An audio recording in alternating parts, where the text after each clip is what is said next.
ഹരി ഓം. ദശകം 41, ശ്ലോകം 7.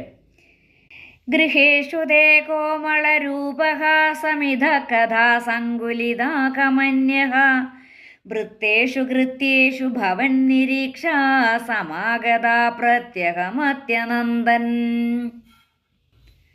പദങ്ങളെ ഒന്ന് പിരിച്ചു നോക്കാം. ഗൃഹേഷു തേ കോമള രൂപ ഹാസമിധഃ കഥാ സങ്കുലിതാഃ കമന്യഃ. ഗൃഹേഷു തേ കോമളരൂപഹാസമിധ കഥാസങ്കുലിതാ കമന്യഃ. ഗൃഹേഷു തേ കോമളരൂപഹാസമിധ കഥാസങ്കുലിതാ കമന്യഃ. ഗൃഹേഷു തേ കോമളരൂപഹാസമിധ കഥാസങ്കുലിതാ കമന്യഃ. വൃത്തേഷു കൃത്യേഷു ഭവത് നിരീക്ഷാ സമാഗതാഃ പ്രത്യഹം അത്യനന്ദൻ. പ്രത്യഹം അത്യനന്ദൻ, പ്രത്യഹമത്യനന്ദൻ. ഗൃഹേഷു തേ കോമളരൂപഹാസമിധ കഥാസങ്കുലിതാ കമന്യഃ വൃത്തേഷു കൃത്യേഷു ഭവൻ നിരീക്ഷാ സമാഗതാ പ്രത്യഹമത്യനന്ദൻ.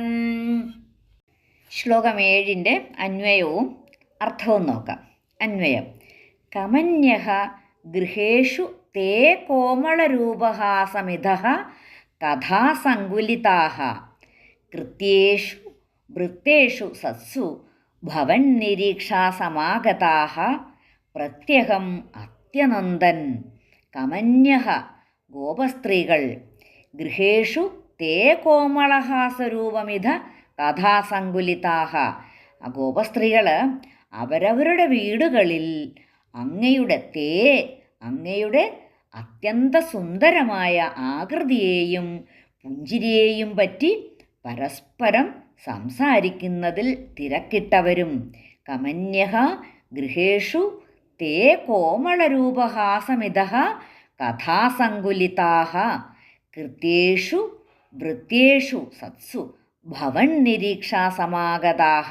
കൃത്യേഷു കർത്തവ്യങ്ങളെല്ലാം വൃത്തേഷു നിർവഹിച്ചു കഴിഞ്ഞാൽ, അപ്പോൾ കൃത്യേഷു വൃത്തേഷു കർത്തവ്യങ്ങളെല്ലാം നിർവഹിച്ചു കഴിഞ്ഞാൽ എന്ന് വെച്ചാൽ ജോലിയൊക്കെ, അവരുടെ വീട്ടുജോലിയൊക്കെ എത്രയും പെട്ടെന്ന് തീർത്ത് വെച്ച് കഴിഞ്ഞാൽ ഭവൻ നിരീക്ഷാ സമാഗതാഃ അങ്ങയെ നോക്കിക്കാണുവാനായിട്ട് വന്നു ചേരുന്നവരും.